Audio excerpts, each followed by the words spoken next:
Welcome to the video. In this section, we're going to look at 5.3 and where we are graphing radical functions. More specifically, we're going to be looking at radical functions that are either square root functions or cube root functions. So one of the things that we're going to have to answer is how can you identify the domain and range of a radical function. So domain, if you recall, is the set of x values, and range is the set of y values for that specific function that you're asked to graph. So one of the things that you have to um, be able to identify is it going to be a square root function or is it going to be a cube root function? Okay, that is going to change what um, what our domain and range is actually going to be for each particular situation. So if we look at this first section here, so if you look at this graph here is representation of a square root function. More specifically, it's talking about the parent square root function of f of x equals square root of x, or you could say it as y equals the square root of x, right? It means the same thing. When you are dealing with a square root function has a specific stopping point, all right? So if you look here, it specifically stops right here, or specifically starts. It depends on how you want to interpret that. So what that means is there's portions of the graph that you don't use or it won't exist. So if you look here, this graph is going this way. So that means that for x it can get larger. So I can choose values that are larger in this case than x is 0. So that is why my domain in this situation is x is greater than or equal to 0, because if you look over on the left hand side of the graph, there's nothing there. So that's why I can write that in for x is greater than 0. For my range, it's y is greater than 0, because if you notice, as x is getting larger, my graph is moving upward. So if I picked a larger value for x, I'm going to get a larger value for y. So that is why I have to say this is y is greater than or equal to 0. So what you also have to keep into account when square root functions, so like if I just had a graph like this, and let's say I have a point here, we'll call this -3, 2. All right, that's that point right here. And let's say my graph then goes like this. Still a square root function, but now my domain will be x is greater than or equal to whatever my value of x is, and that's going to be -3. My range, because it's going downward now, my range is going to be y is now less than or equal to whatever my y value is, and that's 2. So that's where we get these values here. It comes from this starting point or stopping point, however you want to look at it. And whether it's greater than or equal to or less than or equal to depends on the graph. This here, x is always going to be greater than or equal to, but my range will change depending on which way my graph is going. For cube root functions can be all real numbers, because if you notice, x is, if you get a value for x, you're going to get a value for y. That's why there's a stopping point, because there's some values for x that make no real solutions. So I get real solutions for choosing any value for x, and that's why I can say it's all real numbers for cube root functions. Okay.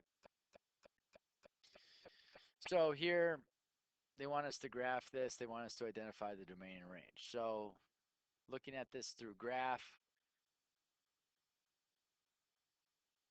basically you're just looking at this here. It's a square root function. It's gonna start at 0, 0. 1/4 is positive. It's gonna look something like this. My domain is going to be x is greater than, oh shoot, I wrote that wrong. It's going to be greater than or equal to 0. My range is y is greater than or equal to 0.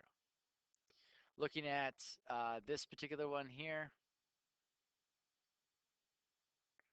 it's actually going to be kind of look like the opposite of what this one is representing, because this is represented as a positive value. So it's going to be a negative value, so it's going to kind of look something kind of like this. But my domain and range is still going to be all real numbers.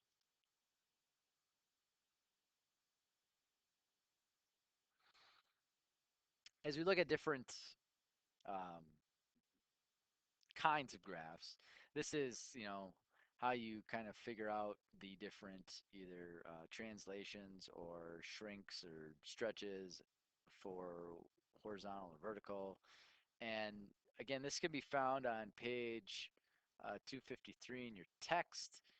And this is just giving you an idea of how things are translated or how things are shaped depending on what value or values that are given into different equations.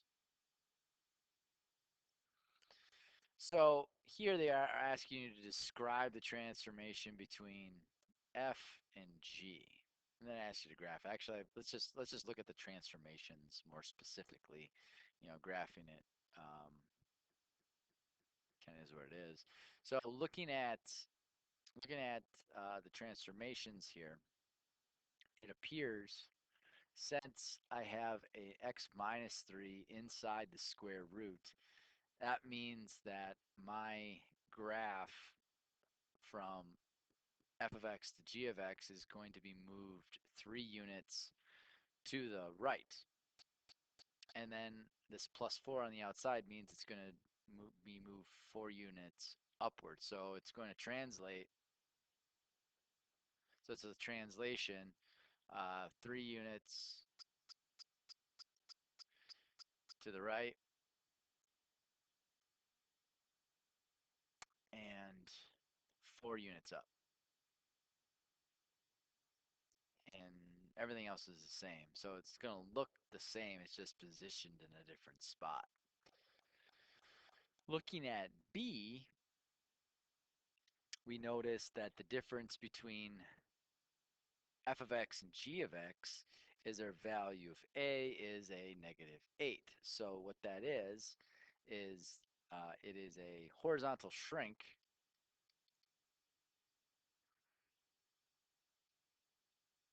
of 1/8,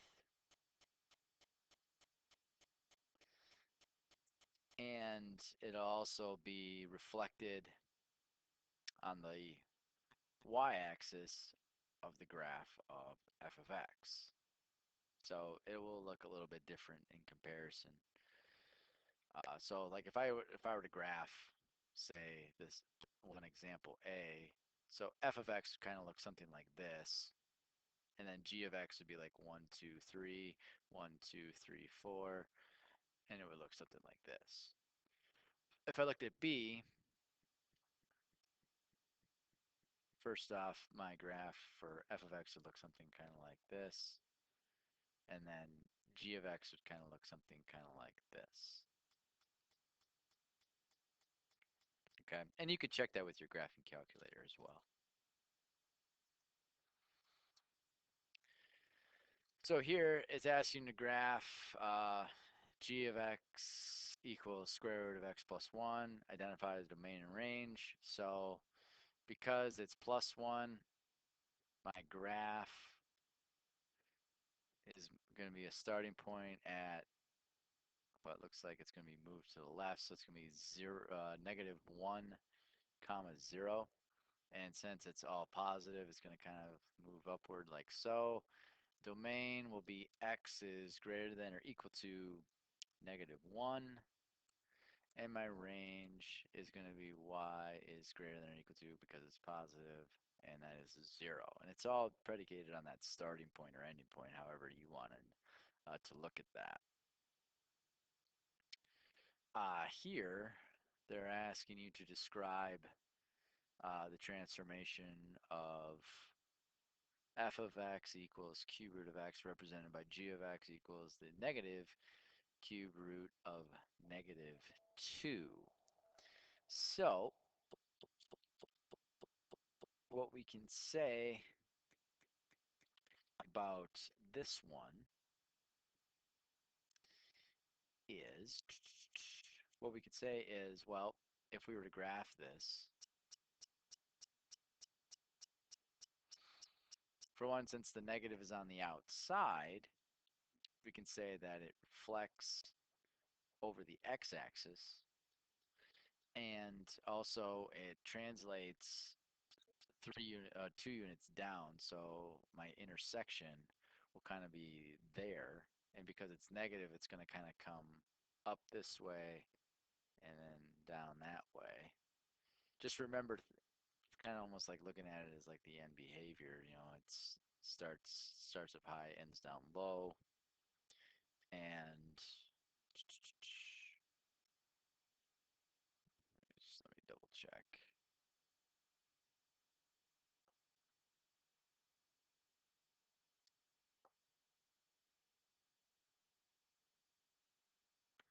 So yeah,